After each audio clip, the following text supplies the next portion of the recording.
Getting ready for bed at a regular time is one of the most important habits you can learn. Who you gonna call? Jason was my son, and today is his birthday. Oh, Lori, scared another one away. What's your favorite scary movie? Sorry, Jack. Chucky's back. We are counselors at Hackett's Quarry Summer Camp. There is a swarm of bears. You're gonna need a bigger boat. I'm your boyfriend now, Nancy.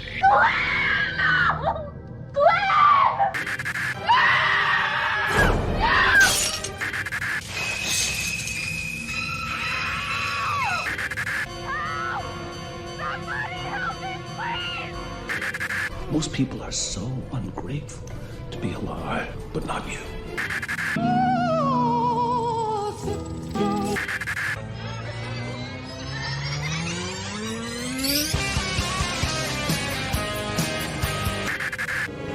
It's showtime. Hello, and welcome back to another wonderful episode of the Screen Stream. Now we are on episode 42, and this is going to be a fun one because we are just having a basic, general, retrospect, whatever you want to call it, discussion about all things FNAF. We're getting hyped up for the movie. I've been going crazy with the lore between the video games and the book, so I figured I'd bring some interesting collective of people to come discuss this with me. We got my buddy AJ, who is a well-known lover of all things FNAF. We got my best friend and favorite co-worker next to my other favorite co-worker, Bree, Quaid, who has never played any of the FNAF games, but wants to see the movie. And then we got another good friend of mine, Lindsay. We haven't hung out in a good minute, so it's good to always sit down and talk to her for the first time. She's also a big fan of FNAF. So, guys, y'all excited to be here? Yeah, definitely. Oh, yeah. I'm ready for Freddy. It's been a while. It has been a while. I'm ready for Freddy. So let's start with this one. Quaid, I gotta know. You said you never played any of the FNAF games, don't know anything about the books.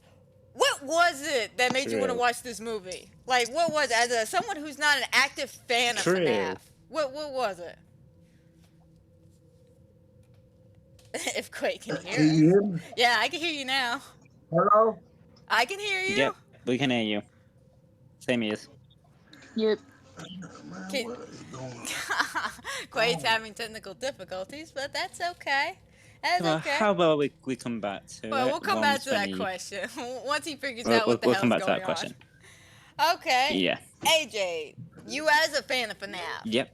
What was it about the movie that you looked at and went, yeah, I gotta watch this? What was it? Okay, so I know for the past gosh knows how many years, all of the Five Nights at Freddy's fans, well, of course, you know who you are, actually wanted a Five Nights at Freddy's movie, and I did as well. But the layout, is styled. Even as the trailers kept growing, I'm just like, mate, this has got to be bizarre. Not only that, it was actually what was it? Was it produced by the creators who actually done Megan? I literally watched that. Oh yeah, Megan's a good one. Megan's as well. So I was literally, yeah. So when I seen that, I was like, this is gonna be amazing. I have to agree. The more I watched the trailers, I got more interested in it myself. But the thing that really made me just go, I gotta watch this, was I found out Jim Henson, and those of y'all who don't know who Jim Henson is, he is a wonderful.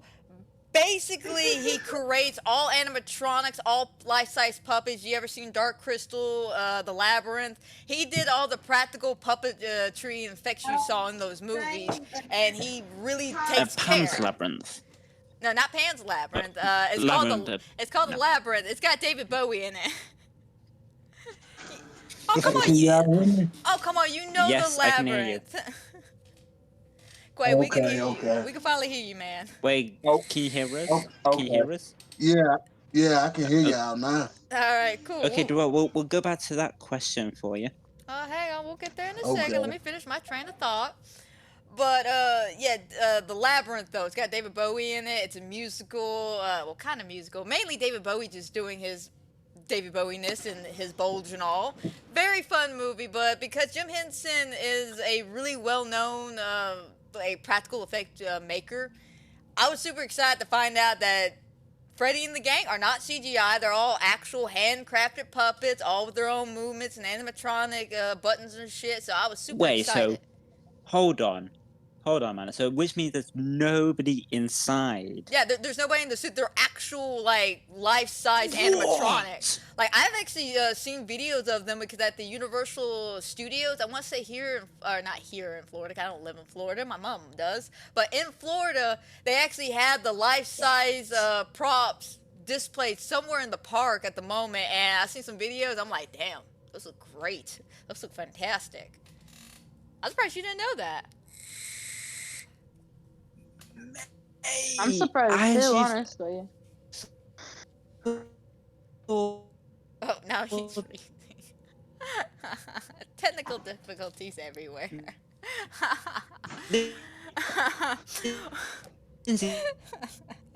Well, while AJ tries to fix his shenanigans out, Quaid. Yeah. Alright, let's go back to the question I was asking you before you had technical difficulties. Expect them to actually be.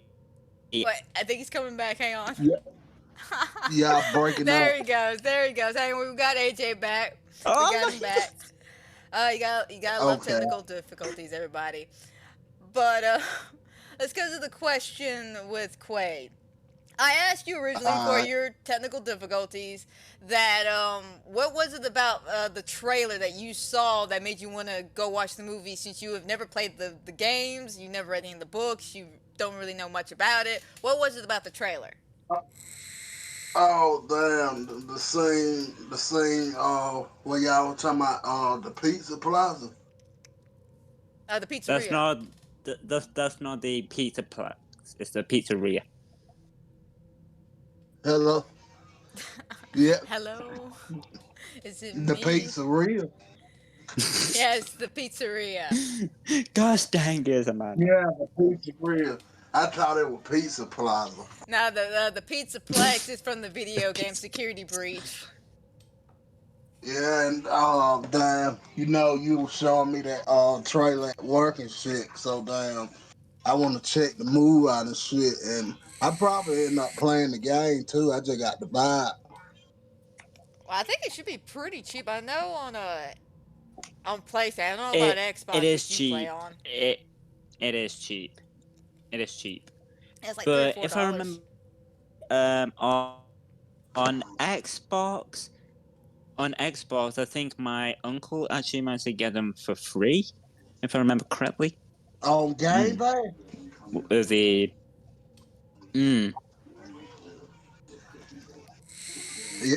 It's free on Game Pass?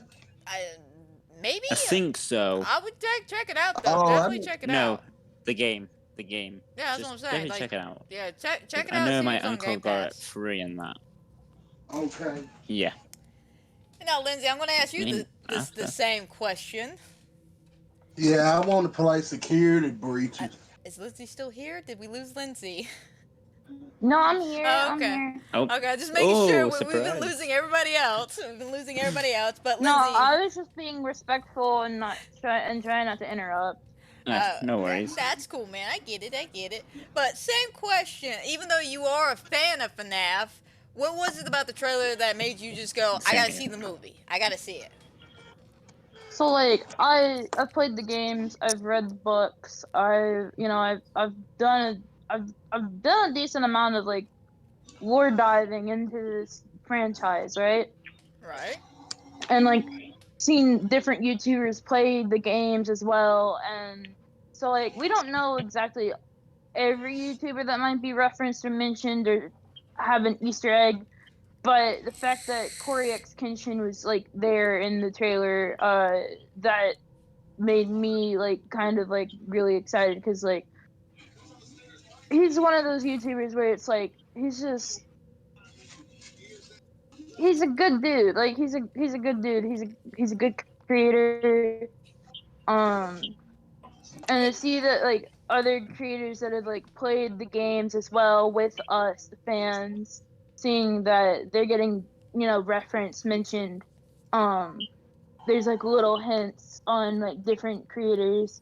Um, it's a nice feeling. It feels like, because not only is the movie itself like a love letter to the fans, but it's also like you gotta think about it too, because like as kids, you know, not all of us like were brave enough to play the games and through the entirety, because we'd get so scared, or we'd like just not be as like, you know, like we just wouldn't be able to get through it. But like Right. seeing like streamers do it and stuff, like definitely like It inspired you to do it and got you through it. I see where you're coming yeah. from. It's basically the sense of community coming from the movie itself, which I can actually 100% get behind that. I definitely feel like they are listening to the community. I mean, if you remember when the trailer first dropped, everybody was complaining about the eyes. They're like, oh, we hate the eyes. This makes no sense. Why are the eyes like this? Yes. And then literally, as you saw the next Red. trailer, They were red. and they changed that They too. were red. They changed that.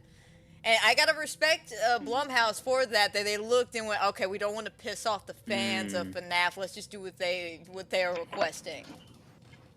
Right, and if you like look at Blumhouse as like a horror studio productions company in general, they've got really good fucking work. So Oh like the yeah. fact that they're working on this True. just like That's means 100% it's true. gonna be so much better and so much more detailed.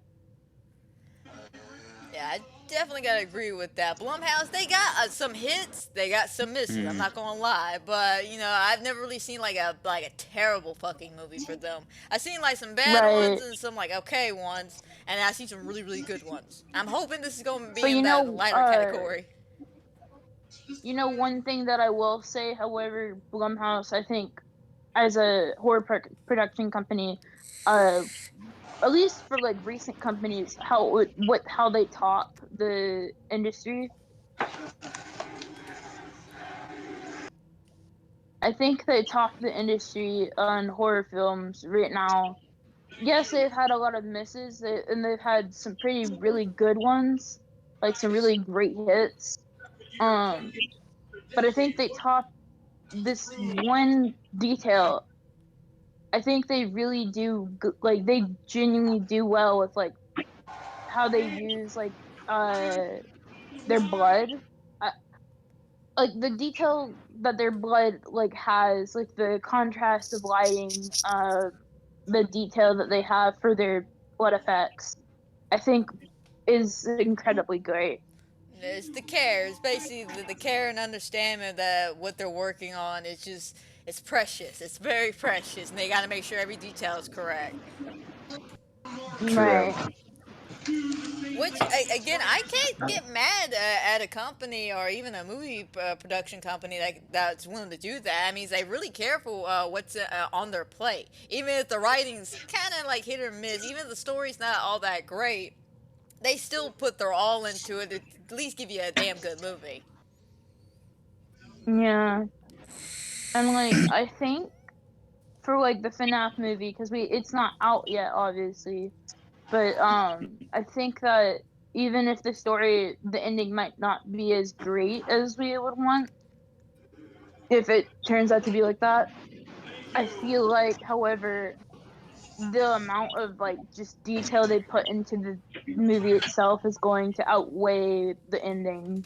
Right, and I got a feeling that the ending's probably gonna leave a basic opening for another movie because what I have read, and this is according to Matthew Lillard himself, I want to say, but he was talking about FNAF and he made a mention that they signed him in for a 3-picture deal.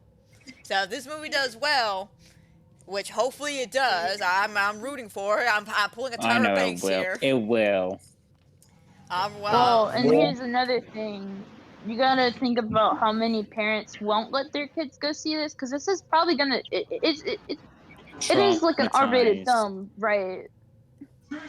I don't think it's gonna be too much. Traumatize them. I don't think it's gonna be too much of a difficulty because I want to say the rating's supposed to be PG-13, so a lot of like younger teenagers could definitely go see it. I don't know, maybe these 9-year-olds are going to convince their parents to go see it, but I know a lot of these younger teenagers are definitely going to go see it if it is PG-13, like what I've been told. Yeah, if it is PG-13, Yeah. but you got to think about like how like because we do have William That's Afton and the Springtrap yeah. suit, so like if they show that detail, Nope. I think it's gonna bump the rating up, definitely. I Spring mean, Bonnie. Spring Bonnie. oh yeah, before it becomes Springtrap, It it's come Spring out in Bonnie. 28, don't it? Yes, it does. Yeah. So, What is Um, it streaming on Peacock, ain't it? yeah, Peacock on the 28th. I don't know if they're gonna do what they did with Halloween. I know on when they did Halloween Ends, they were like, it's gonna be released on this day, and they didn't release it till like that night. It was like 8, 9 o'clock at night or something. So hopefully, maybe like at midnight they'll release it, like they did Halloween Kills. Yeah. So I mean, I And definitely for would watch that, it at midnight. my sister has actually kindly booked me and my girlfriend actually go and watch it together. Nice, nice. nice. Well, Me you'll and be in Florida, won't you, man? Hmm? me and one of my Not on the 28th. I'll be childhood here. friends, one of my childhood friends from like middle school, who's I haven't really interacted with like in person in a while. We're gonna go see it on the 27th, like the showing, and like Hmm. hopefully get like a night thing so she can spend the night because don't want to make her drive in the night. Right, that's never a good thing to drive at night. Like I can feel that. I don't like driving at No, night. I got bad vision though. So Lindsay, you said you like the community of the movie, so I gotta ask this. So here's a question for everybody: do y'all think Matt Pat is going to be referenced and or show up at all in this movie? Like I gotta ask, is I know being who is. I know one person who is. well, Is probably what's his Markiplier. name? Darko. Darko? yeah. He did say he was confirmed in it. Darko. I've heard that, but I'm just curious. Being that like Matt Pat's like one of the biggest advocates about the lore and the timeline, and hell, he even got merch for Five Nights at Freddy's as well. It makes me just wonder: do you think he's going to get like a little nod or reference, maybe like a scene where someone's watching I television mean, and he I pops up on definitely, YouTube? Maybe. Maybe. But yeah, I that's definitely think he will. Only reason why I say maybe not for Markiplier is because Markiplier is doing his own thing right now. King Yeah, of Like he's making his Five Nights at own films Freddy's. and yeah, series. he's making the So Iron True. like Lung. he might not be yeah, Iron Lung. Yeah, actually, I don't think he is going to be in it because I want to say I was watching him play something the other day on YouTube, and he was making a mention, or at least the comments were making a mention about him not being in the FNAF movie. They're like, "Hey, we know you're not in it, but are you excited for it?" Oh, so it ain't the same character. Oh, I he's think, cut out. yeah, But yeah, I think we just lost him for a second. Yeah. No, it would still be the same but characters, Quake. yeah. These are Oh, actual But like YouTubers who are like big supporters and fans of FNAF. oh, okay.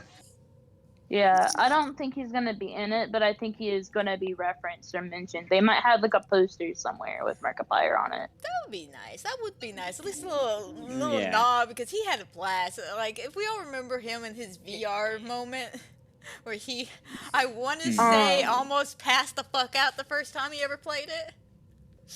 right. Hmm. You know who might be mentioned, but she is kind of well, she's not as small as she used to be, but like you know who I think is a runner up for being mentioned potentially? Who? I Me? has Cupquake. Oh yeah, Hmm. yeah. That definitely might be a mention for sure. I think she was I'm having a stroke here. I think she was pretty big in the FNAF for a long, long while. Yeah. I don't think she'll be in it, but At they least made a might mention. reference her though. Yeah. So another question would be, how much lore do you think is going to be in this movie? Like, do you think it's going to explain anything? Maybe finally officially tell us this is the story?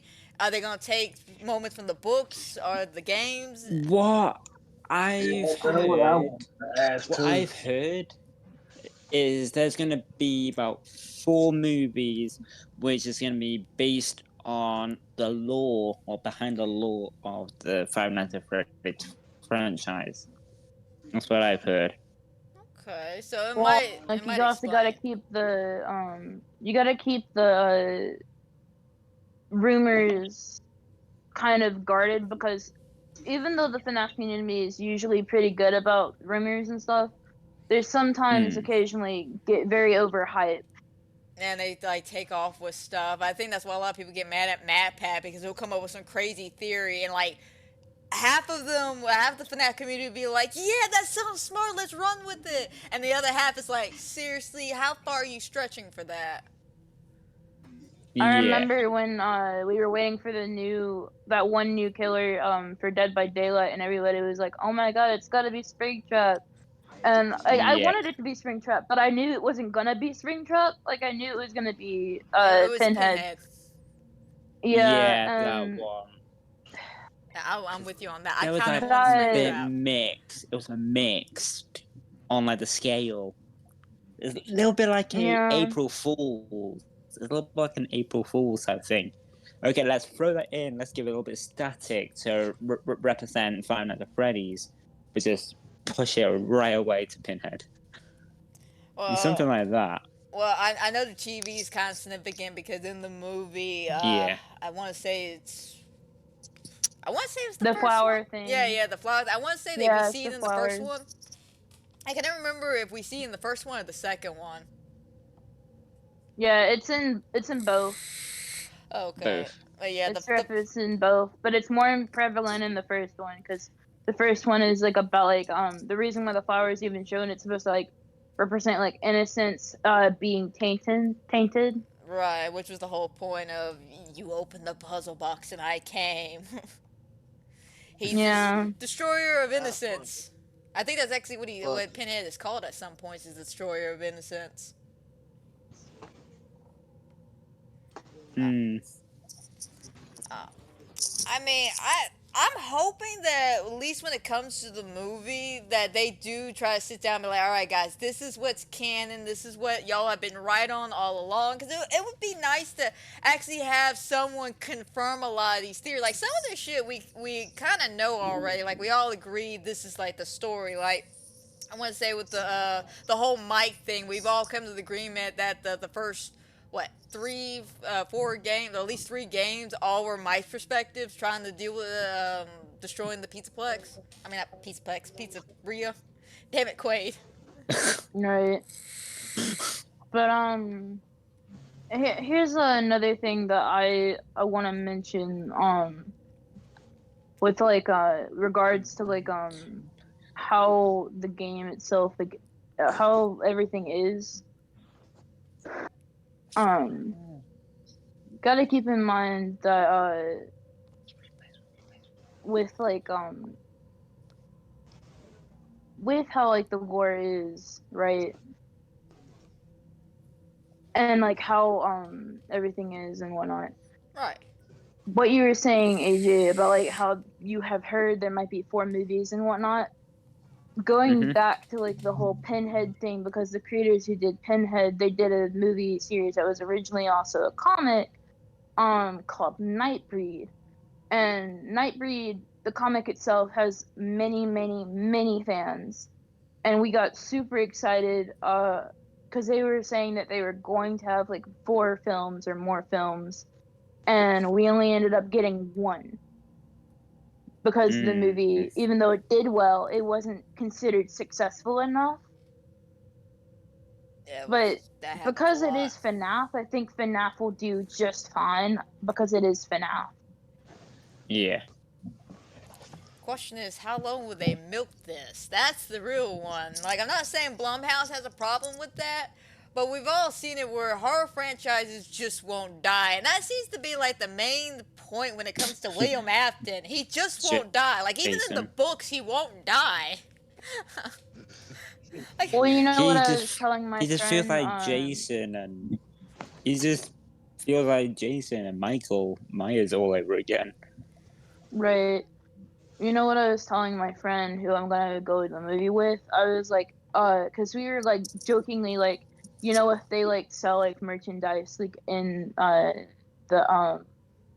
in the freaking AMC How or about movie theater, they whatever movie theater probably we end will up like going to. popcorn buckets and stuff. They always In seem the to be in the doing cinema. that. Oh Yeah. yeah. Well, we were The cinema. joking if they have a Matthew Lillard cup, we have to get it. Oh, purple guy. We were gonna like if they have one, we're gonna like split our money and get it because like yes. I mean, I'm kind of with you. I mean, Matthew Lillard, I'm surprised that they were able to get that horror juggernaut himself into this. And I'm not saying that like in a bad way. It was just surprising to see him in the trailer. I was just like, holy shit, it's fucking Stu Marker. Yeah. Speaking of Matthew Lillard, have y'all seen the meme running around where like during like a Q&A thing, a fan had given him a bracelet which with the contents of the bracelet having the letters spell out Peepaw. What? No, and now there's Peepaw. a running joke where everyone's calling him Peepaw. Nah, I don't think I've seen that meme. No. Peepaw, I like that. Okay, now I guess I need to find this image and send it to you because there is an image of him doing a Q&A thing with a fan about the FNAF movie, and now they're calling him Peepaw because there's a side of the FNAF community that adore William Afton, like they're obsessed with him, Which I find to the point to where they call him that. And because everyone loves Matthew Lillard, they're now also calling him Peepaw. And a fan had given him that bracelet, and he loved the bracelet, not knowing the meme. I think he knows now, but at the time he hadn't known, and he just like accepted it, and everybody was like kind of like, Worship not the necessarily Peepaw. laughing, but they were just, yeah. Wow, I wonder how Matthew Lillard actually feels about all this. I mean, you bring up a good point that there's a part of the FNAF community that obsesses over William Afton, and I can somewhat kind of get it. Because if you go through all the stories and stuff, you'll learn one of the basic themings of all of FNAF is just no one can get over grief. No one can deal with their jealousy. No one can deal with their emotions at all.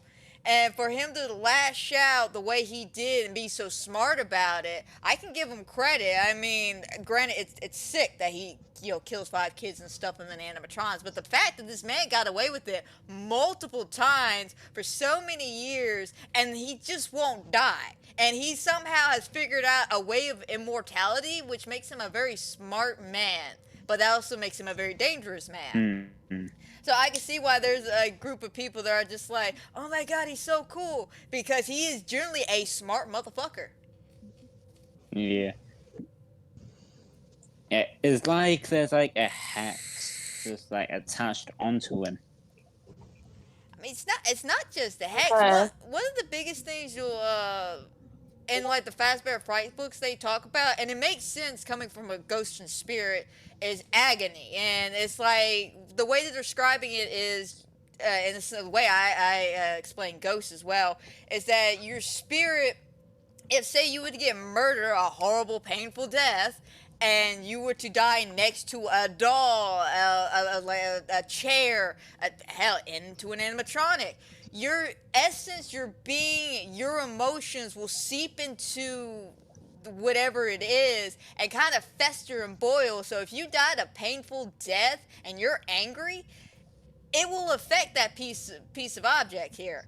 And it will, and it can and will affect you if you are around it. That's why a lot of people have problems with haunted houses and shit. Because most of the time, it's something was said. A haunted object. It's either a haunted object or something terrible has happened on the property that's basically seeping into the ground. And I believe that because with the Pizzaplex being built on top of the pizzeria, with all that depth and mayhem, it has seeped into the building, seeped into the ground, which is now coming up through the Pizzaplex. If any of that Okay, makes I sense. sent the images in the general chat, the peepaw thing. Okay. Where's my general chat? Do you want me to send it in general VC as well? Yeah. Be a little easier Okay. to pull up. But the way Yeah. Afton does it. I Oh, see it. here it is. Right here, for those of y'all who Yeah, are like it's an watching on actual Spotify and thing. Anchor, we are looking at the wonderful image of the peepaw bracelet. Oh, Matthew looks so happy too. He looks so happy Yeah, to he get was it. extremely happy. How does he feel about it now? He still laughs about it. He actually like encourages it. It's funny. Well, I fair mean, enough. he is just playing a character He's after taking it.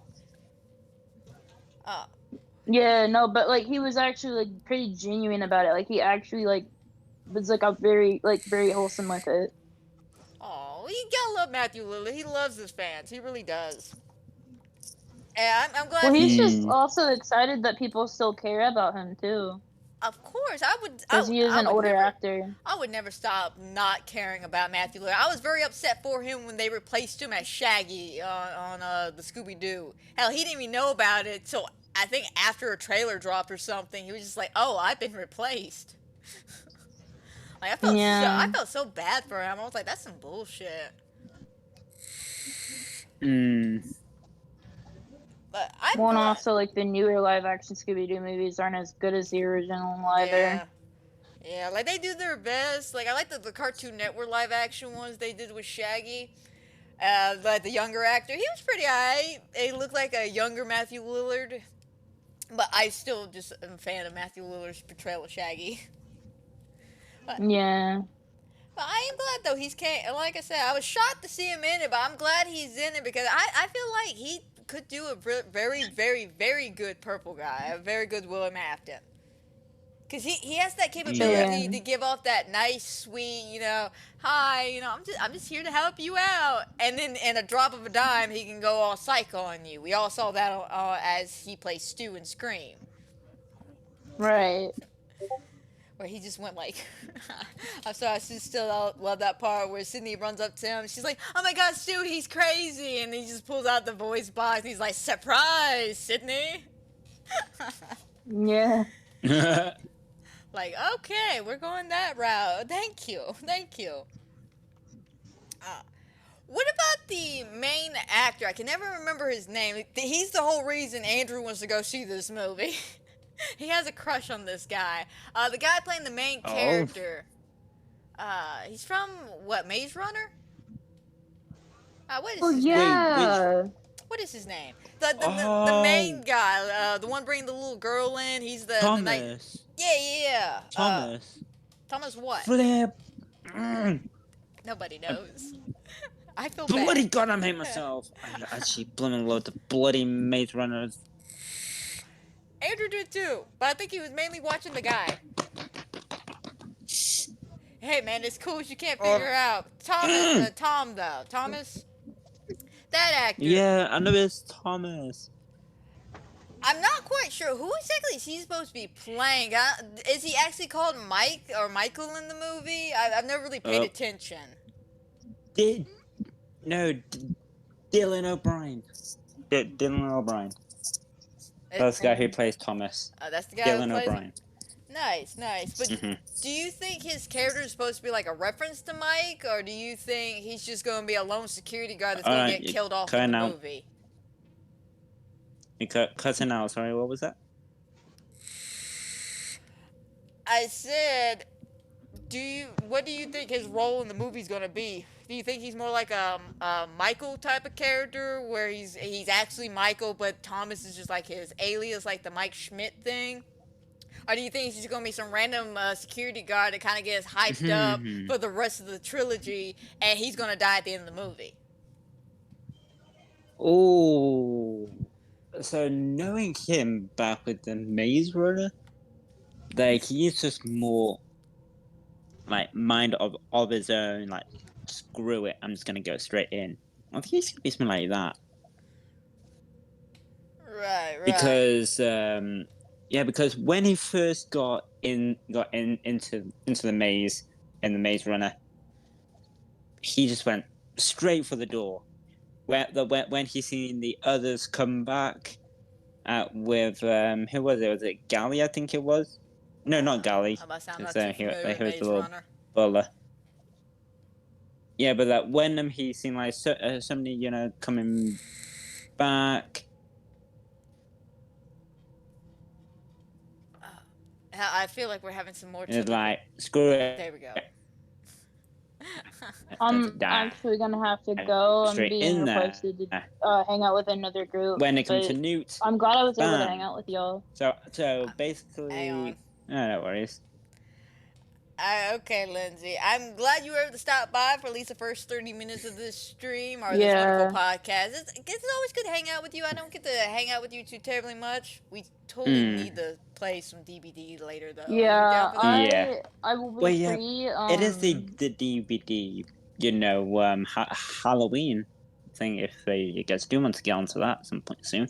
Oh, yeah. We plan I on will getting... be free Monday, Tuesday, and Fridays. Alright, well, if you want, for tomorrow we bro. can get on, hopefully if I feel good. Right now I'm not feeling too overly good right now. I'm feeling a little achy and shit.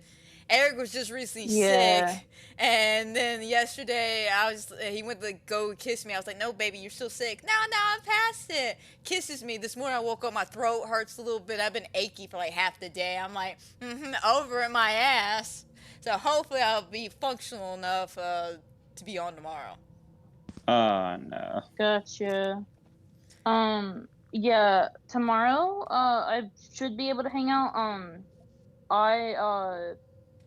Like I said, around like 4-ish, a friend of mine is gonna come hang out with me for a bit. Alright, that's fine. Alright, Lindsay, Yeah, I'll definitely let you know when I'm free. Alright, cool. Well, I will talk to you later then, and you have a fantastic day hanging out with the other little group you got going on. Yeah, y'all guys too, cause y'all, even though I don't get to hang out with y'all are like very special to me. Y'all are well, you're special to me definitely too, a bunch of friends that I don't get to hang out with as much because there's just so much going on, and I apologize for that. But it's just like, hey man, it's life. Like seriously, I understand. Yeah, it's life. It's life. Well, that's the whole thing when you grow up, when you realize your friends, you gotta work around the workaround. Yeah. Well, definitely we'll talk with y'all soon. Bye. Bye. See you. So as I was, saying, technically, what he was in the Maze Runner. Whenever there's something happening, he always pounces in.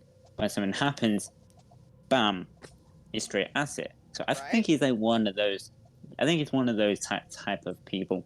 So you think he's gonna go in and like stop the madness and able to walk out the doors with? Is she supposed to be his daughter, or his little sister? I think it's a daughter. Is it a daughter? Again, I'm gonna be honest. When it came to the trailer, I wasn't paying too much attention. Now, don't get mad at me, guys. The reason why is because I know how trailers are, and trailers have a bad habit of spoiling a lot of good shit. Such as the last trailer, I'm willing to bet $200,000 right now that scene where we see everybody breaking into the place, destroying it, and robbing it, then cupcake attacks, I'm willing to bet that's going to be the cold opening. It's either going to be that, or we're going to start off with the disappearance and or death of the kid. The mask. I'm willing to bet. Don't forget about like the show where the Freddy Fazbear mask was slowly getting put onto somebody's face. Blades rolling. Right. I mean, I don't think that would be in the cold opening. I'm gonna bet that's gonna be like a climax kind of thing. Well, cause it's got to be something like that actually. But then all of a sudden it just completely closes. Yeah, it could be something like that. Like, I'm interested to see well, exactly where they're going to take this movie, because the trailers have shown out a good amount. They haven't really give a lot away, but they give you the basic general information. My thing is something I noticed. I'm surprised they even showed this in the trailer, but I can kind of get it to let everybody know. Afton is still wearing his bunny costume. He's still here. Like we all saw that at the end of the last trailer. He just shows up, just cleaning his knife. Like, hey, how's it going? Like, I got really excited about that. A spring bunny. Yeah, I was really. So you sick? I might be sick, Quaid. I might be sick. I'm taking a bunch of ibuprofen. How dare you, Eric? Oh, he already chastised Andrew about me. He was just like, she's being so over dramatic. I'm just like, no, I have a reason to be over dramatic, okay? I told him. So have you got any questions about the Five Nights at Freddy's, Quaid? Oh damn! I wanted to ask, did y'all think this one gonna be better than the original or what? Original? Or not a chance? Yeah, like would this Five Nights at Freddy be better than the original one, or you don't think so? It's going to be the best of the movie, if that's what you're trying to say. It's going to be a good movie, but how this is, it's going to be based in the Five Nights at Freddy's 1, but just, saying about like the what you call it, like the laws behind some of the things. So I think that's what this movie is going to be about. I mean, it's quite possible. Okay, so will it tell more? Will it tell more of the story? Yeah, definitely should. Hopefully. Like I got my fingers crossed. As long as they don't do like a weird anthology like the Tales of the Pizzaplex and Fazbear Frights books, where they're all anthology short stories. Hopefully, it's not like that. Because what is the length of this movie? Because what I've been told. Because originally everybody was freaking the fuck out because somebody leaked out somewhere. It was false information, but someone was like, oh yeah, no, FNAF's going to be 3 hours long. And everybody's like, holy shit, what do you mean 3 hours long? I'm just like, that's as long as Legend of the Falls. And it turns out it's like, I think it's going to be closer to 2 hours, maybe a little bit less. So I am curious to see how much they're going to kind of put in. I'm praying to God they're not going to cram a bunch of shit in. Because one of the biggest concerns I ever have when they do video game adaptations of movies, like, let's go back to the Assassin's Creed movie. A lot of people don't even know that movie exists. I personally like that movie. I like Michael Fassbender in that movie, and how they did a lot of the references was really, really nice. Whereas, like, one of the big references of course, is the iconic. The moment where your Assassin's Creed character is standing on top of something, looks out, kind of, I think it's how you get the map, like open up the map a little bit, and then you jump down into like a pile of hay or something, and then you come out and you're fine. They did the exact same thing, kind of cool like in the Assassin's Creed movie. But I've also seen it where... Oh, wait, it's an Assassin's Creed movie? Yeah, it came out like years ago. I'm talking about when I was dating my ex-fiancée years ago. Oh, damn, I didn't know that. Yeah, it was one of those movies that came out, nobody really liked it, nobody really talked about it. And I'm just like, I don't get why. Was it based on the real story? It was based on the movie, on the game franchise. The game. Yeah. Oh, shit, I need to check that out. I couldn't tell you where to watch it. Like I said, that movie... How can I watch it? I couldn't tell you. Oh, damn. I couldn't tell you, I just said that. Damn. But I've also seen it where in other... Maybe YouTube. Maybe. But, maybe. Like another... I'm trying to remember the name of this one video game movie I watched where it was, not Ready Player One, but Ready Player One had a similar issue where they were just cramming all the, hey, look at this. Oh my god, look, it's Chunky. Oh my god, look, there's a car. Oh my god, look, there's Sonic. Like, they're just throwing in so many references and Easter eggs where that's just literally the whole movie. It's just Pixel? Might have been Pixels. I don't know. There's been quite a few video game adaptation movies where it's just like most of the movie has nothing to do with the game itself. It's just a lot of references. Like, do you remember this? Do you remember what happened in this game? Oh, do you remember what happened here? Yeah, we all remember this is why it's here. It's like watching a book adaptation of a movie. Sometimes they'll follow it to a T, and at other times they'll start changing stuff up, and that could be a good thing or a bad thing. But then you also have issues where, like I said, they put too much into it, thinking that's what the fans want. Just, oh my God, remember this reference? Remember this in this chapter too? It's like one of the arguments I saw was the Aunt June character. I think that's her name in the movie, Aunt June, Aunt Jane. She's supposed to be a reference to one of the characters in the Silver Eye books, because Aunt Jane basically ends up housing Charlie's robot in the box in her house. So people are just like, is she actually connected to the Silver Eyes? Is this a thing, or is this just a fan name thrown out for people who might have read the books? Like, I don't know, and that's something I'm a little I'm a little fearful of it, but I am trusting Blumhouse. Blumhouse really hasn't done anything too terribly dirty to me when it comes to movies. Again, I've seen good movies from them, I've seen decent movies from them, and I've seen okay movies. I've never actually seen a bad movie. Despite what everybody says about the Halloween trilogy, I am one of the few people who actually don't mind it. Like, straight up, I don't mind it. I take that Halloween trilogy over the fucking Cult of Thorns shit. Don't get me wrong, I love Halloween 4 and 5. I do not care for 6. I do not care for Resurrection. I will actively skip those if given the opportunity. Now, if one of my friends is like, hey, let's watch Resurrection, cool, I'll sit down and watch it with you. But if you're just like, hey, let's watch my favorite one, and you pull out 6, I'm gonna smack you with it. Like, so fucking hard. Just like, give me that. 6. Oh my God. 6. Yeah, the fucking, it was just stupid. But I personally, don't mind what they did with it. I like the concept and the ideas. I like the fact that they permanently killed a horror icon. Like, come on, man. Like, name another movie where they permanently kill. Like, you have those moments, like in a lot of the Friday the 13th movies where we're left off. Oh, yeah, definitely Jason's fine. He'll be back, yada, yada, yada. No. You can't say that about Michael. They grinded his ass off. Yeah. But the point is, Blumhouse has never let me down. So I feel like I trust him. Now, I swear to God, Blumhouse, if I walk into this movie and I'm disappointed because it's nothing but, oh my God, look at this reference. Oh my God, look at this reference. Oh my God, y'all remember this? Oh, there's that line from that one game. And that's all the movie, and there's no substance, and it's nothing but cheap-ass jump scares. I will actively speak my mind about that on the podcast. I'm not going to lie, because I want to go in there. I do have very high expectations for this movie, and I know I shouldn't, because every time I have high expectations for movies, I'm always let down.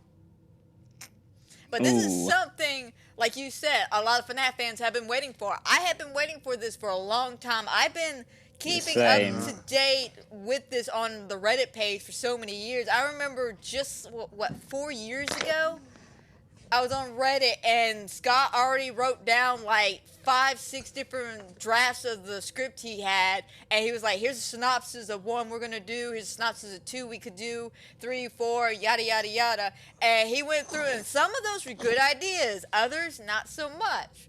So I can see. Yeah, but didn't he just decline it though? And just say, yeah, we're not gonna do that? Or no, what ended up happening was he wrote a bunch of different scripts, right?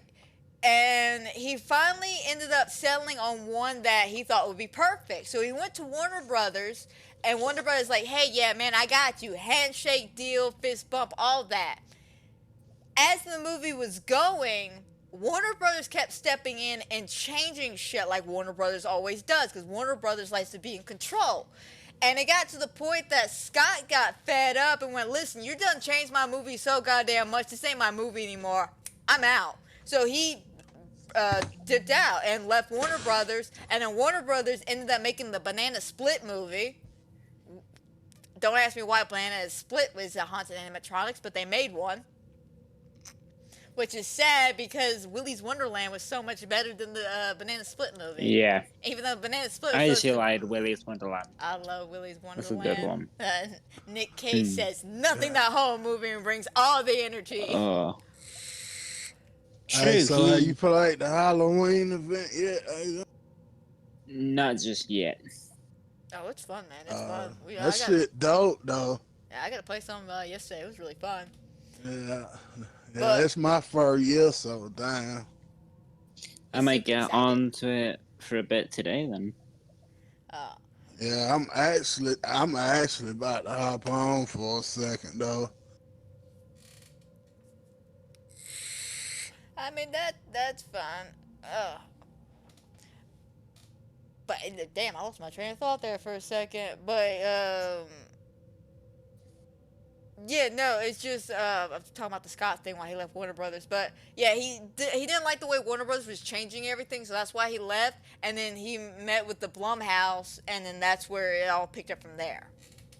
But yeah, Warner Brothers had it like several years ago, and then fucked it up because that's what Warner Brothers does. I've learned a lot about Warner Brothers over the years, and they are just a fucking shitty ass company. I'm not gonna lie.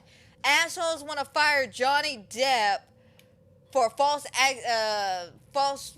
falseness going on, okay? Like, I'm gonna be straight up, fucking Amber Heard lied. We all know that shit. We all watched the court case. We all know that shit's true. But yeah, fired his ass, but kept Ezra Millard and still pushed out his stupid ass Flash movie, even though he was a felony and was wanted by Hawaiian people because he was stalking a young teenager. But yeah, they're gonna keep him and put his movie out. But we're gonna fire Johnny Depp. Like, I'm sorry, Warner Brothers, after they made that decision, they lost all respect for me, and I don't really watch a lot of Warner Brothers movies anymore. I watch all the ones I own on DVD, and that's about it. Because their choices and a lot of movies, like, again, what they did with Scott's movie, what they did to Johnny, what they have done with that fucking Flash movie. Hell, let's look at their DC catalog in general. They don't have a lot of good-ass movies. They keep failing and bombing. That's why I do not respect that company, so I'm glad Scott looked at them and went, you know what, y'all ain't paying me enough for this shit, bye, and then left. I'm glad Blumhouse got involved, and I'm glad Jim Henson got involved, because, again, I can only imagine Warner Brothers, they were still in control of the license. They would probably have nothing but CGI Freddy in them, which that would look god-awful. I'm sorry. I'm not the biggest fan of CGI. Like, I can take it when it's necessary, such as adding extra effects. For, say, the Evil Dead 2013 movie. Most of it, about 99% of it, was practical blood effects, practical actual effects. 1% was CGI, and even the director himself said, yeah, it took longer, but I don't like CGI. But he had to use just enough to touch up, maybe add a little shine to something. But if you use full CGI on shit, though, it just doesn't look good. Like, I'm sorry, I don't see a lot of movies that have aged well with CGI. Winnie the Pooh blood and honey.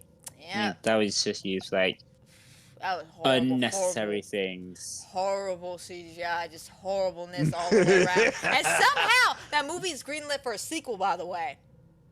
I don't know how, but somehow. Damn, yeah, I'm a little miffed about that. Like, is the right strike that bad? Bro, it was some fucking brutal ass kills in that movie, bro. There's some stupid ass kills in that shit. Let's go back to that swimming pool one. No, I'm talking about the one where they ran over his head. Oh yeah, that one was a brutal kill, but it was ruined because of the shitty CGI. Like, that's that. I want to see her head. I want to see her head pop. Not gush CGI blood. You want a head pop? Yes, I want a head pop.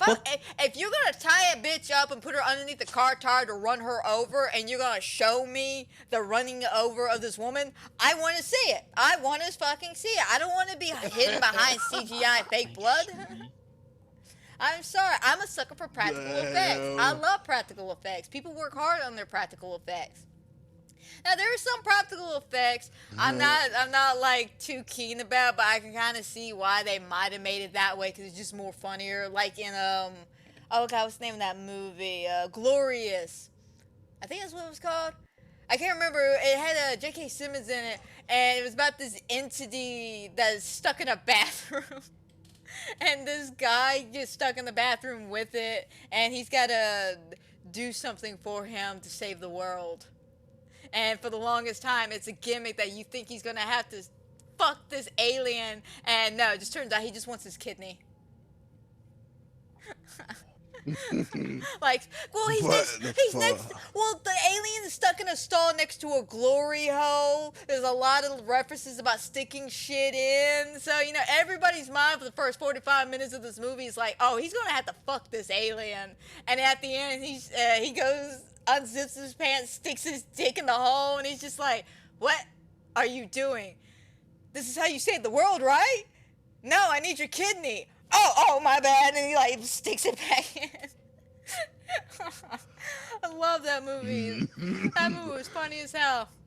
I talked about that on the podcast a couple of months back. Absolutely adore it.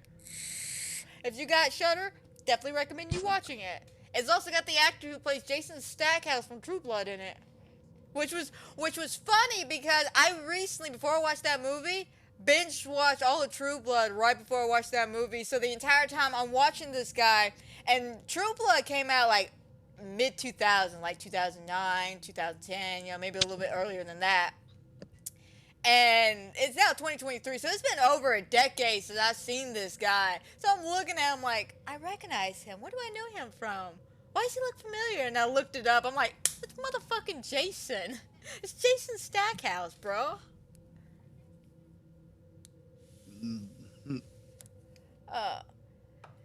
I also gotta ask this, AJ. You know, being a fan of FNAF, do you think they're gonna eventually add more to the storyline? As in, like, we have the pizzeria location. Do you think we're eventually gonna get maybe the Fazbear? Oh, what's that attraction called in the third one? The haunted attraction you gotta work in with Springtrap.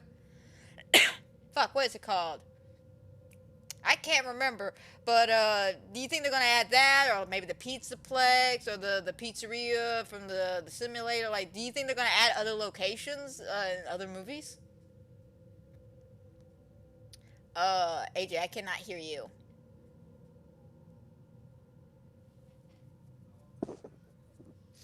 Wait, no, that's Quaid. I know, technical difficulties all day today. Now I cannot hear you, man.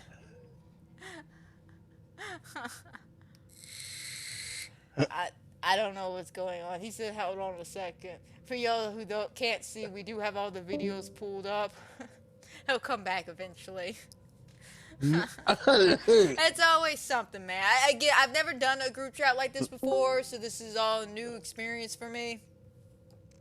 So this is also a learning experience as well for future endeavors. Maybe testing 1 2 testing. Okay, now I can hear you. Now I can hear you. Yeah, maybe we all need to invest in Skype. Alright. We all have to. Testing 1 2. Can you hear me okay? Yeah, I can hear you now. Like okay, so are you talking about the in the movie? Yeah, in the movie, of like the final. Yeah, because fingers crossed. I hope they do. Since quote unquote saying 4 movies, which means they should bring out the Final Freddy's 2 building, Final Freddy's from Fazbear Frights. Okay, so it is Final Fazbear Freddy's 4, I hope actually. Fazbear Frights. Okay, I couldn't tell if I was confusing that with the name of the books, which is also Fazbear Frights, because it's based off of the third one. So I wasn't sure if that was taken from the actual title itself, like Tales from the Pizzaplex. Unless you play Security Breach and you knew about the mall, you wouldn't know that Tales from the Pizzaplex is from the Security Breach game. Well, I think I can already tell by how it says Pizzaplex. Come on. I mean, the Pizzaplex would be an interesting building for them to recreate. I don't think they'll go to that extent. Oh, I would love to see. I would actually love to see that. Like every single room. Oh, I don't But know only about what. that. But only what we do not know about is the kitchen from FNAF 1. Oh, there's a lot of rooms you don't know about. See, if you read Tales from the Pizzaplex, you find out there's several attractions that are not mentioned on the map anymore. One of them is Ballora's Fitness and Flex. And there's a reason we don't have that anymore. You want to hear that gruesome story real quick? Go ahead. Alright, so this particular story, I forget which one it was in Tales of the Pizzaplex, but a guy works there, and he's a technician of some sort, and one of the things he's got to do is him and his team have got to test out the mini games. You know, go through it, make sure everything's alright, everything's going good. And for some reason, his coworker lies to him and says, "Oh, I got claustrophobia, so I can't go in there. So you're gonna have to test this game out." And then he ends up leaving with another coworker, so leaving him by himself, right? And he's got a problem with this because he's got claustrophobia, which is the fear in tight spaces, not just dark spaces, but tight spaces where he can't really reach. And the mini game he's got to do is Ballora's Fitness and Flex. And the whole point of the mini game is you go through these tubes and you climb down all the way through the bottom. You come out and I guess you beat it. And Ballora's around and she's supposed to encourage you and help you get unstuck. Well, you got to remember this attraction is for kids. They're for children. I don't know why this grown-ass man decided to do this, but he decides to go in there and starts testing out the mini game. Gets all the way about halfway through the second, because there's 3 levels altogether. He gets to the second level, and he gets stuck. He doesn't know what to do. So he's like, "Ballora, help me out." She comes up. She's like, "Oh, yeah, you got this. Come on. You got this." He's like, "No, seriously, I'm stuck." "Well, let me help you out." She grabs him, and she doesn't know her own strength. They don't have her programmed or something. I don't know what happened, but when she grabbed him so hard, he got his shoulders dislocated. Oh, I'm not done. So she starts pulling on him, like trying to pull him down. And he's, his arms are snapping, his shoulders are dislocated. And she keeps trying to adjust herself to get a better grip on him and pull him down. And at one point, she grabs his head, sticks one finger into his eye, and then slams his head against the side of the tunnel and pushes so hard it caves in his nose. This is all in detail, by the way, guys. All in detail in this book. Oh, God. Yeah, and it basically mangles him. Like, he's got broken legs, broken wrists, broken arms. Like, he's all fucked up. His co-workers eventually come back because one of them forgot their keys. They find the guy, right? They see him. They're like, "Oh, my God, is he alive?" And they look in the one eye, and he's kind of blinking, but he's staring out into the abyss. And they're like, "What do we do?" "Well, we can't call 911 because if he survives, they could sue us. He could sue us. We can't allow that to happen." "Okay, what do we do? Do we just leave him here?" "No, if he dies here, then his family can sue us." "Okay, well, do we call corporate?" "No, because we call corporate and let them know we weren't here, we're going to get fired. What do we do? Let's go outside and talk about this. But let's leave him alone because he looks pretty dead right now." And they leave him. He's still very much alive, feeling every ounce of pain. And his last fleeting thought is he's glad he's not dying alone because he could hear Ballora behind him as she grabs him to pull him further into this game. And because of that incident, they had to close down Ballora's Fitness and Flex. Jeez. Yeah, there's a lot of rooms that are spoken about in the books, but not in the games. Like, one of the big things in the books that they do talk about is called the Tree of Life story. And it's an attraction they built, and it was supposed to be something where you put in just a few words, and the tree is supposed to tell you a story. And the program they used for this was the Mimic 1 program. Now, Mimic, you know from the DLC Ruin, he's mainly mentioned throughout all of the Tales of the Pizzaplex. He's in the epilogues. Most of his stories explain how he got down into the Pizzaplex, why he's there. He's killed a bunch of people at this point because he was programmed by another technician to literally detach the arms and head of these endoskeletons that are just hanging around. And it worked at first. The dude, started doing his job and then looked at the humans and started doing that to them. And they all panicked, ran, and sealed up the building. Now, where Mimic comes in at is the story has been told that a guy named Edwin built the Mimic program for his son, who's all of 4 years old. His name's David. And unfortunately, David, and by the way, if I may digress for a second, I've learned in the FNAF book franchise, no one can drive a fucking vehicle. I'm just gonna be straight up, no one knows how to drive in this world. Anyway, David goes outside to play, gets hit by a vehicle, because no one knows how to drive, that's why I made that mention. And his distraught and distress, he ends up, Edwin ends up like throwing himself into his work. And he starts paying attention to Mimic. Now, Mimic and David, before he died, got really, really close. Like, they started making their own language up with lines and triangles, which we see in Security Breach as you go through all the secret stuff. It's the coding you see on the wall.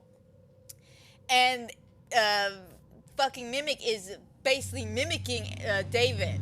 Everything David does, Mimic is doing. So when David dies, Mimic starts acting like David, which pisses off Edwin. So he beats the shit out of Mimic and then just disappears, leaving Mimic in this house/factory, because he lived in the factory apparently. And a group comes in to, I guess, finish Edwin's work, and they all end up getting killed. And somehow, I don't know exactly how, because it's not fully been explained yet, because we're waiting on the next book. They brought Mimic in from his factory to the pizzeria to do this. That's why he's stuck down there. And he is now kind of mimicking David. And you see in the Tree of Life, because they used the Mimic 1 program, that's why the animatronics are all now acting super fucking weird. While Roxy's being much more aggressive, why Monty's being aggressive, why Freddy's being the way he is.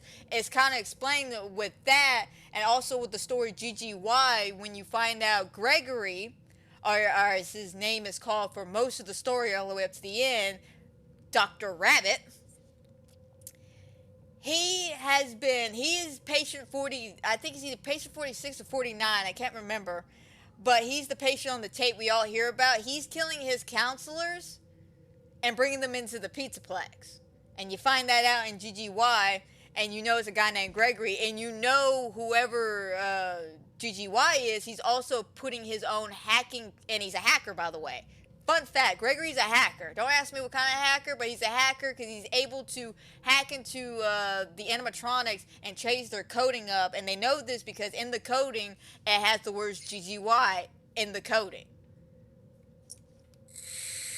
So a combination of Gregory hacking with whatever was going on with the Mimic 1 program, plus the combination of all the negative energy, the deaths. Like, there's been countless deaths, again, in the Tales of the Pizzaplex. They go through so many deaths that actually happen in the Pizzaplex. Like, people just getting fucking brainwashed. Like, there was one where this girl was in a VR. It's called Drowning. She's in this VR, like fun in the sun water park.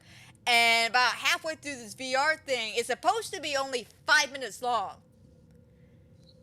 They found her 20 minutes later after she dealt with the craziness in the VR. And when they took the VR off of her, her eyes were glossed over, sunken in. She had dart bags underneath her eyes. And she was only in the VR for 20 minutes.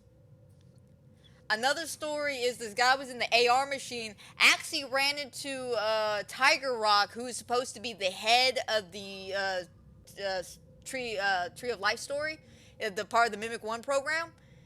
He's supposed to be, his representation is, the guy goes into the AR booth and you're supposed to see Five Nights at Freddy's, or Freddy's Fazbear's, or whatever they want to call it, in the future of 10 years. And Tiger Rock's supposed to be the new guy.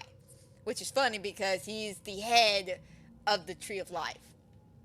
And throughout this whole thing, for some reason, the Tiger Rug AR system, whatever it's supposed to be, is super aggressive to this kid to the point that when he takes off the AR, VR, whatever it is, when he takes it off, he actually's got bruises where Tiger Rock has been touching him throughout this whole experience. Like, the guy's like aggressively grabbing his arm, and he doesn't understand it, and he ends up like going home and going through school, and then realizing about halfway through his day, he never left the VR system. He's still there. And then at some point he ends up breaking the connection and then coming through a glass wall, like it's glue almost, scaring the shit out of everybody, including his friends. And he gets out, he looks at everybody, he's like, huh, what's going on, guys? And they're like, bro, you've been stuck in there for 5 hours. So it fucks with your perspective of time and shit. Like, it's crazy. It truly is crazy. Jeez. Yeah, like I said, the Tales of the Pizzaplex explains so much of what's going on. So I think I think a combination of not only this negative energy with the pizza, you know, with all the deaths of the Pizzaplex, the deaths of the pizzeria underneath, the craziness of the Mimic One program, the craziness of you know, what's going on with Vanny and shit, that's all accumulating into one location. So of course there's gonna be a lot of negative energy and press there. And again, it would be super, super cool if they did bring in the Pizzaplex, because this would be a complicated building to definitely craft, but also explain the lore with. But I don't think they would go to that extent of somehow bringing the Pizzaplex. I think the Pizzaplex might be too far into the story that they may not want to go into. They might just stick with the, you know, the pizzeria. Maybe the sister location could be the second movie. Then you got the Fazbear Frights in the third one. And then maybe they can make a mention of the little boy's fourth bedroom. Or you could have the pizzeria from the sixth game. Like, there's options here. And again, it would be really cool if they could somehow incorporate all the games into these movies. You know, bring in the VR, the fucking security breach, the original 4, the pizzeria simulator. It would be really, really cool. And imagine a lot of the animatronic designs they could inhabit it. I mean, you got like a roster. You can see it here on the podcast screen. You can see I have the roster of a lot of the animatronics. And they got plenty to choose from, to be honest. So I honestly think it would be I honestly think it would be super, super cool if they did that. But again, that might be reaching too much. Like, to be perfectly honest, that might be reaching. But it'd still be a neat idea. It'd be something I would definitely look forward to. I can only imagine how many years it's gonna make us wait between each movie, though. Hopefully, if they're smart about this and the movie does good, which I hope it does, they'll do this like a back-to-back thing where it's like, oh, this year we have Five Nights at Freddy's 1. Next year we'll have Five Nights at Freddy's 2. Or at least the year after. And maybe do like a back-to-back double shooting like they did with Halloween Kills. Hopefully they don't have as much bullshit that happens like it was in Halloween Kills. Tell you what, I do want them to, you know, do. Because I actually want to go against the Twisted. Ooh, the Twisted would be definitely a good idea. I actually learned something about the Twisted in the books that I didn't really think about.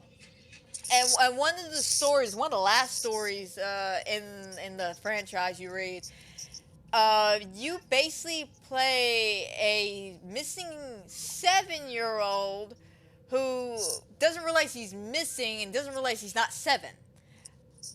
Okay, so this is about to get a little weird, so hold on to your hats. So, it's literally explained like it's Five Nights at Freddy's 4. A little boy wakes up, you know, gets ready, goes to school, comes back, lives his life, lays down in bed, and every night from midnight to 6 a.m. he's got to deal with these animatronics, going from door to door, and then he ends up passing out and has to start the day all over again.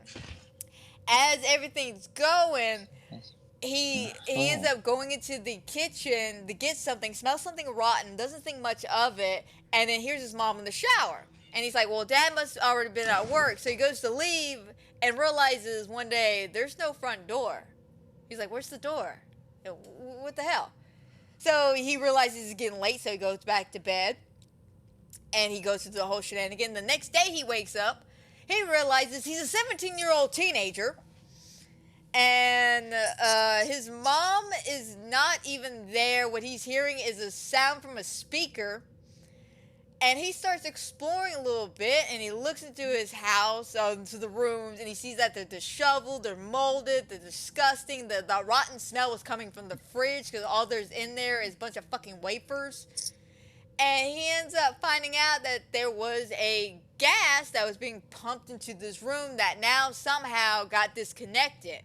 So as he's looking around, he finds a door from the fridge, opens it up, goes down to this underground bunker from FNAF 4, talks to an old friend of his on a walkie, and he's just like, yeah, man, I haven't seen you in 10 years. Holy shit, like, where you been at? And he's like, I don't know, I'm stuck in this place. Well, you know, people have been looking for you everywhere. And, you know, you got a sister now, and we're all excited to see you. Like, I hope you come back, man. And he's like, yeah, I'll be there. And he looks at some of these papers and fireworks, and he sees that, he's been there for about roughly 10 years, but it's been like a couple of years since the last note taken on him. So he's been stuck in this room by himself all these years in a repeated cycle, not realizing it. So he wants to get the hell out. So he thinks if he turns the generator off, he can reset everything. So eventually he finds the generator. Right before he's about to undo it, he hears a voice over the speaker tell him not to do it. It's like, hey, you don't want to go back to your life out there. Your life sucked. You're a runaway. Do you remember that? You ran away from the bullshit because you had no friends. Nobody liked you. Oh, yeah, maybe you're right. Yeah, and I bet your family won't even really miss you anyway. That guy sits there and he goes, yeah, maybe you're right. So he plugs the hose back up, puts everything back up, and then, of course, the gas is coming back in. So he's just like, oh, it's getting late. I got to go get ready for bed. And he walks off. And then the back, we pan through the piping and all that shit, and we see a little tape just hanging in the back, and it stops and then rewinds as a reminder of what should happen if he traveled too far again. And one of the things that he pointed out why in the room was that the nightmare animatronics were all on tracks. They're not real. Which goes with the whole theory about in FNAF 4 where the nightmare animatronics are not real. They're illusion discs, and they're there for whoever to basically be experimented on.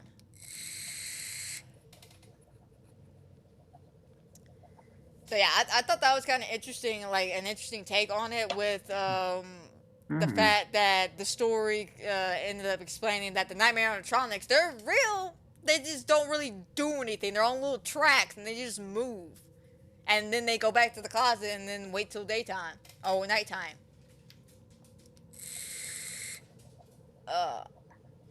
Weird. Yeah, like I said, you definitely want to read some of these books, man. Because they're really, really good. Like the Fazbear Fright books, they're great. They're a good tie-in and add-in to the third game. They're really fun. Some of them, they're hit or misses. There's one story in particular I say skip because I personally didn't like it, and I think a lot of people agree with me on this one. It's called In the Flesh. And basically, long story short, Springtrap impregnates a dude. And it comes out of his... What? I'm being dead serious. That's like the best way to sum it up. He's a game developer, and he's working on a game called Springtrap's Revenge, and he's so like into the fucking game that he doesn't like losing. He's a sore loser. He even goes to the point of changing the coding in the game to make Springtrap glitch out so he can't get you, but yeah, he still somehow keeps losing. And in the process of all this bullshit, he gets impregnated somehow by Springtrap but doesn't realize it. And then about near the ending of the story, he starts getting like tummy aches and shit, so he grabs something sharp, stabs himself, rips open his gut, and a like tiny Springtrap comes out of his stomach and then pats his head, and he's like, "It's okay, Daddy."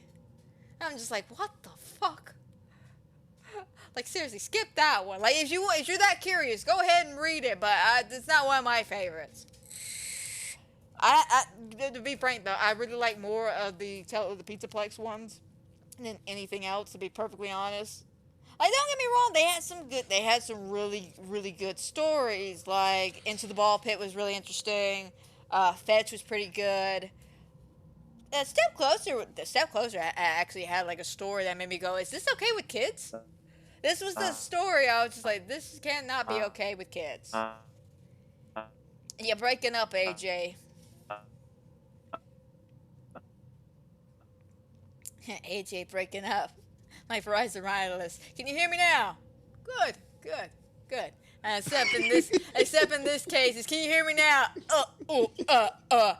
Fuck.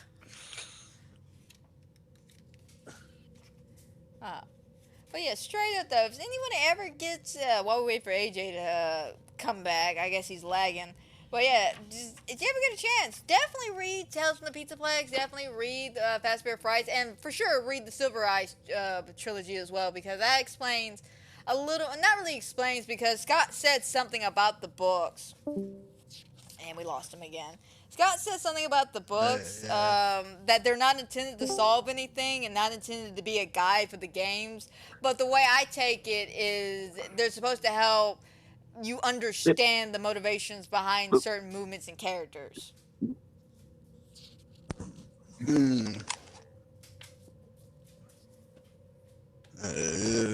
Yeah, I just say though, just don't, just if your kid's like, "Hey mom, let's read Five Nights at Freddy's," scan it, just scan it, make sure that the book is okay. Cause I'm gonna be honest, I don't think an 8-year-old needs to hear about Springtrap impregnating. You're breaking up again. I don't think you got that fixed. Beep beep bop.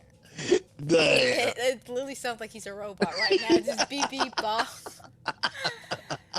Again. Are you the singularity? Are you the singularity? No. This would be painless. Bullshit as you melting my face.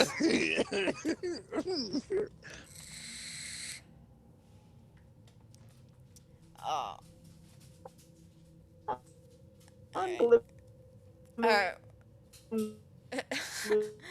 Yeah, he I don't even know what's going on in his video. It almost sounds like he's like a chest burster about to come out of his back or something. It's not a chest burster, it's a back burster now. Dear God. Oh. Again, technical difficulties. We've never done anything like this before on this scale, so this is good learning experience. Good learning experience. It doesn't feel like that as well, but I mean, chest burst. Are you okay? Are you dying? Do I need to call an ambulance? I need an animatronic child. But yeah. I'm excited though to see where the movie goes. I'm excited to see where this all leads up. Matthew Lillard being William Afton is definitely a fun add to the movie.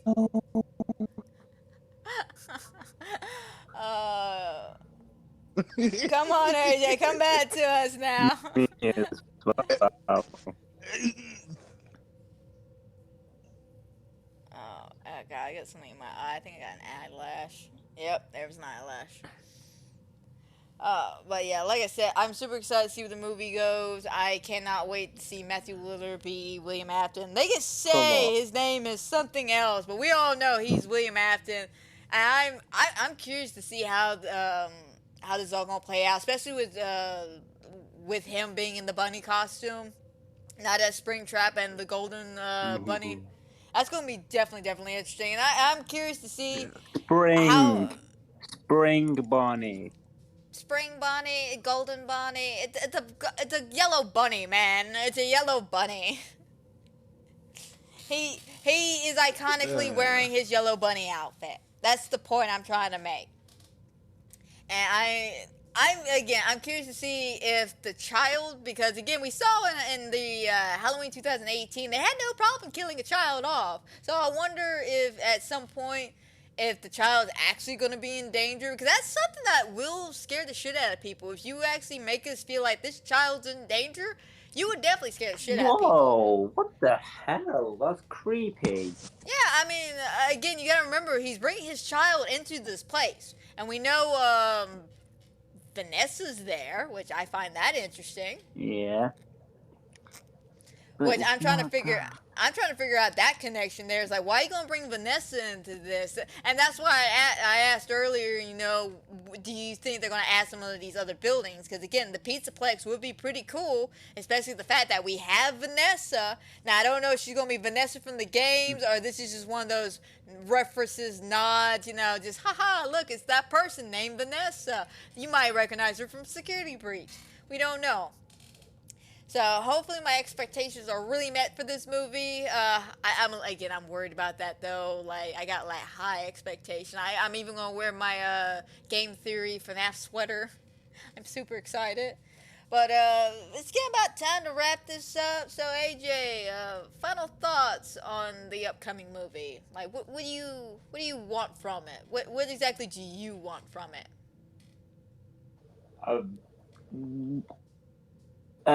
Before I do go there, it actually is Josh Hutcherson and not Dylan O'Brien. I mean, they both do look similar, but it's not who you think it is. Right. Oh. So it's not the guy from the Maze Runner. Oh, it isn't? Unfortunately. Why does that name ring a bell, though? I should know that. Josh Hutcherson is the guy who plays Mike. He's from Hunger Games, isn't he? Hunger Games? Yeah. Oh, he's the guy he plays Peter, doesn't he? Peter? Oh God, no. I didn't really watch Hunger Games either. I only watched one of those movies, and it was because I got bet to watch it, and I got pissed drunk before I went to the theaters to watch that. Oh, it was funny. It was a packed theater, sold out movie theater. You could hear me screaming in the back of the theater. Why are children killing children? Who okayed this? Andrew, Amanda, shut the fuck up. We're in a packed theater. Amanda. Yeah, he plays as Peter. Yeah. From the Hunger Games. Maybe that's where Andrew knows. Another good guy. I'm sorry, both Maze Runner and Hunger Games, they're the exact same fucking thing to me. Sorry, not sorry, I said it. I don't care whose feelings are hurt. They're the exact same fucking thing to me. They're both good movies. I will admit. Both good movies. The Hunger Games is pointless. But what? Let me explain my reasoning behind that real quick. So Katniss volunteers to do all of this to save her sister, right? She did all of this. I volunteered. Save her sister, right? She then started a movement, right? Tell me why in the third book fucking Rue dies. What was the point? What was the fucking point? Yeah, you started your revolution. Good for you. Good for you. Go Katniss, you rule the world and all that shit. But what was the point? You literally started all this to save your sister for her to die anyways to be part of your fucking revolution. What was the point? That's my beef. I've read the books. I didn't watch the movies. I watched that one movie, but I've read the books. I didn't want to. I didn't really have much of a choice, though. My friends were like adamant about me reading this damn book series. At the end, I literally handed them the book. They're like, well, what did you think of it? And I was like, it was fucking stupid. They're like, what do you mean it was stupid? How dare I have blasphemy feelings towards them? I'm just like, that's my argument. I think it's stupid that the fact this whole book series got started because Katniss volunteered to save her sister just for her sister to die for the fucking revolution Katniss started. So the point is, if you didn't volunteer, she would have died anyway. And then you could have still had your fucking revolution, didn't have to be part of the damn games.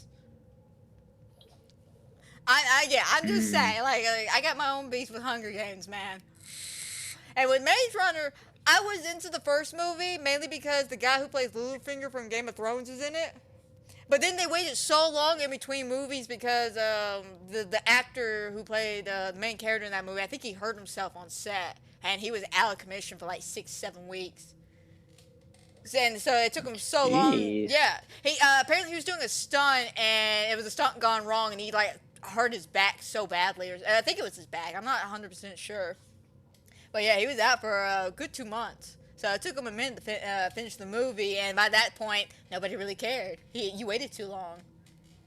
But anyway, I'm sorry, I didn't mean to go on a tangent about the Hunger Games here. I'm just saying, I am not a fan of the Hunger Games. But so what am I expecting from the movie? I am expecting like tons of jump scares since, you know, Five Nights at Freddy's is based on a jump scaring game. Well, wacky one, as you know they're coming anyways. But I actually want to actually see proper more than what the game has to offer. Or something like that. Okay. What about you, Quay? What are you expecting from this movie, even though you're not a fan of FNAF? What exactly are you expecting from this movie?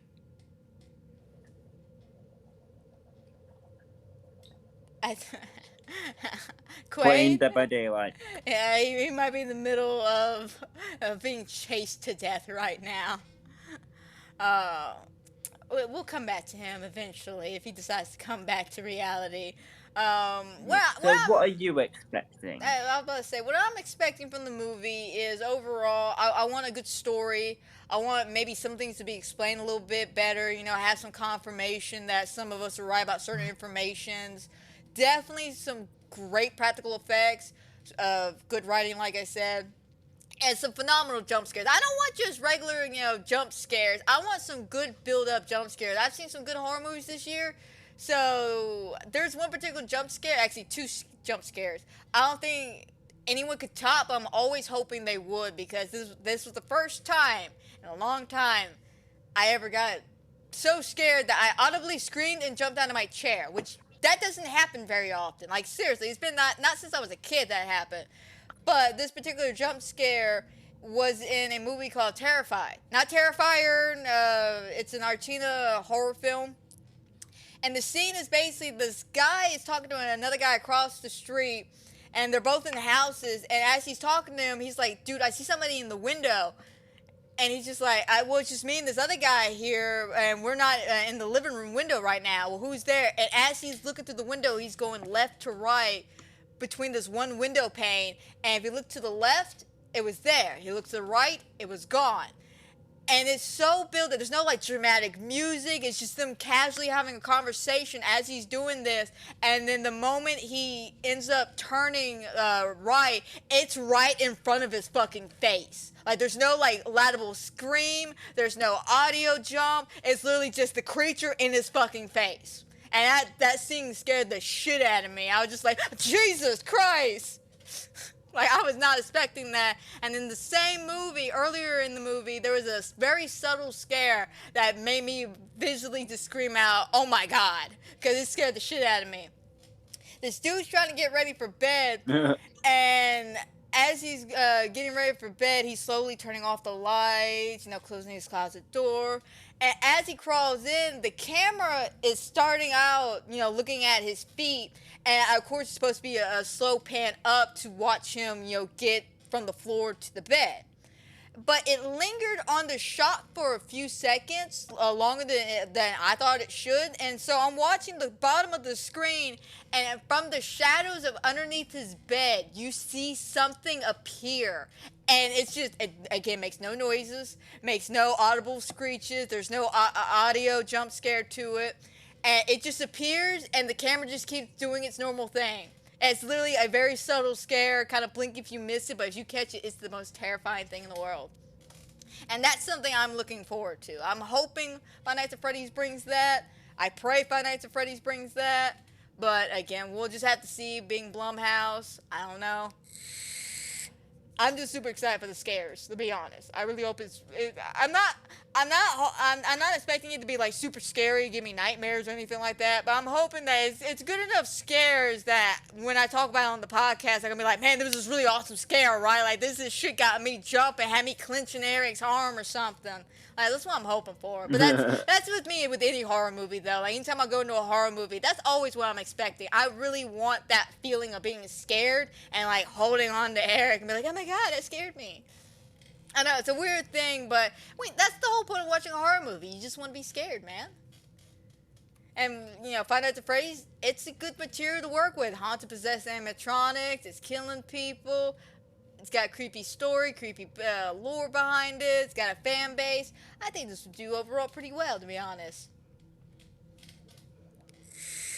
And I don't know if Quaid ever coming back. He might have stepped away. Something like his fish tank's going crazy. Wait, can you actually hear a fish tank? Yeah, I hear a fish tank. That's mine. Oh, okay, that's your fish tank. It's actually well, Quake. Yeah, it's actually a bubbled filter, which is rising up. Right. Well, it looks like Quake's probably has some technical difficulties, so this would probably be a good time to go ahead and stop. We've been doing this about an hour and a half. I think we've gone through majority of what we want to discuss today. Again, we're not going too crazy. This was just a general retrospect discussion, about the movies, the lores, the books, what we found out, and stuff like that. It's super fun, though. I always I enjoy shit like this. We did put out some few other, Five Nights at Freddy's things out there, apart from just the movie. Right. Because we did a little bit of the book, which still classes, security breach. It still classes that. Oh yeah. But yeah, we'll dive more into the movie once it comes out on the 28th, 27th, 28th.